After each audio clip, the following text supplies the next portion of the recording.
สบายดีทุกคนน้องคนนี้ก็มาหอนทางเขาเมืองจำปาสักแล้วทุกคนเนาะผู้ที่คอยมาหอนนี่ก็เห็นประชาชนเป็นหาหอยแต่ก็หากระปูเนาะทุกคนเนาะเคยคืออยู่ทางเขาทางห้วยอีแนมด้วยนะทุกคนเนาะจะเป็นห้วยอีแนมเนาะแล้วไปเบิ่งนำกันว่าเปิ้นหาอย่างไรเนาะเปิ้นหาหอยอยู่นี่เนาะนี่แหละวิถีชีวิตของเขตนอกเขาเนาะหาหอยหากระปอกกระปูกระปูนี่ขายบ่ได้ว่าเอาไปอยู่ใส่บ้านเอ้ยอยู่ใส่นี่อยู่วันเบิ่นทางใดตัวผู้นั้นหันผัวบ่หันหาอยู่หั่นนี่ลูกชายโอ้ได้ดูจักคนเด้อโอ้บ่ได้หลายแท้มันอยู่บ่หาอยู่หากินเด้อช่วงนี้ผมพอได้มันอยู่เนาะเอาเอ้ยเอาของฝากเอาไว้กินเด้อไม่เมื่อยให้ลูกกินเด้อว่าจะได้ให้มันอยู่บ่ว่าพอได้ออมบ่ให้ออมนำบ่จักตู้จักไรนี่ใครเบิ่งแน่ขออนุญาตว้าวหอยยังนี่ขอเบิ่งฮะหอยตาแดงกินเป็นซะบ่เป็นเขาบ่เคยเห็นน้องหอยก็จะเอามาปอกใส่มันเป็นจังได๋ว้าวทุกคนบ่แม่นหอยจูบบ่หอยจูบหอยโอ้นี่โอ้หอยตาแหลกนะทุกคนเด้อบ่คือเมืองโขงก็จะเอิ้นเป็นหอยจูบเนาะแต่ว่าหอยนี่เขาอ๋อกินแซ่บๆได้ตัวนี้สิเอามากินติ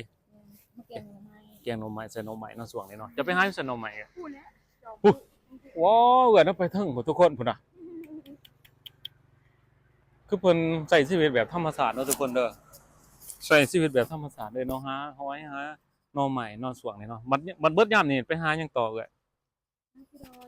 แหน่จะรอทุกคนเนาะเบิดยามนี่ปั๊บนี่แม่นจะรอออกมาเนาะยามเดือน42ก็คล้ายกันบ่คนได้กินแน่คล้ายแน่เนาะขายลักซี่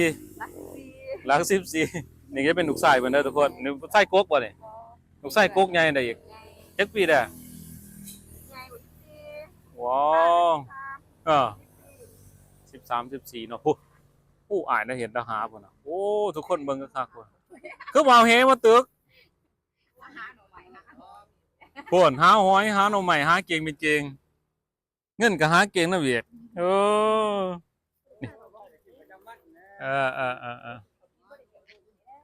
สู้ๆบ่ได้เมื่อไทยเมื่อม่อนบ่สวงนี่บ่ได้ไปหรอกหาอยู่บ้านเฮานี่เนาะแล้วยามนี่ก็ลงน้าแม่นบ่นี่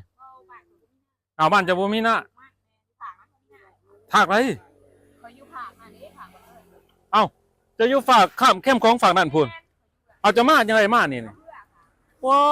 เอาเฮือข้ามมาทุกคนมันบ้านยังทางนั้นหั่นบ้านผู้ม่วงบ่บ้านฝั่งนั้นหั่นเบิ่นบ้านโอ้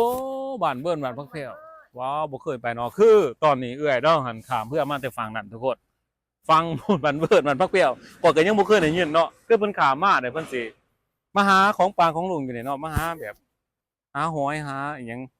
หาหอยหานั่นหน่อไม้เนาะหน่อไม้หลายเนาะเพิ่นหาแล้วเมื่อขายไผซื้อก็ขายอยู่บ้านนั่นเด้อแม่นบ่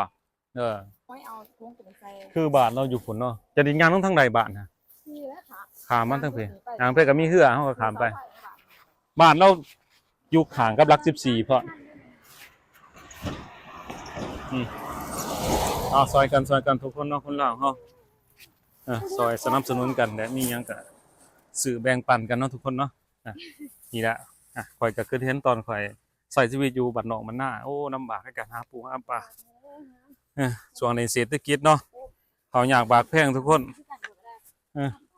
เครื่องของกับแพงเขากับแพงทุกคนขั้นต้องสู่ส้นนี่ตอนนี้เฮาก็มาซื้อซอยเอื่อยเนาะนี่โอ้คนไทยน้องใหม่มากหลายๆเนาะทุกคนน้องใหม่ยังเอื่อยน้องใหม่ไล่บ่ลูกเพิ่น4คนว่าซะบ่ให้มาแม่นเนาะมาตลอดอาทิตย์นึงมาเทื่อนึงแม่นบ่มาหาอยู่หากิน 2-3 มื้อมาหาอยู่หากินโอ้ไปพบกันเด้ออยู่พุ่นเด้อคันเห็นก็ทักทายกันแน่เด้อเราอยู่รัก14ประจำอยู่หั่นขายเครื่องขายของสาวเมื่อบ่ได้แหละเพราะแล้เอ้ยเพราะแล้โอ้ใจดีแฮงเอ้ยเพิ่นเนาะให้มักหลายๆทุกคนนี่แหละคนลาวเฮาเป็นคนมีน้ำใจเนาะช่วยเหลือซึ่งกันและกันเนี่ยยามช่วยกันแหละทุกคนเนาะเศรษฐกิจเนาะบ้านเมืองเฮากำลังที่ปลูกกันเนาะเขาอยากบากแพรกเอาช่วยเหลือกันเด้อขอบใจเด้อขอบใจหลาย ที่หาท่านได้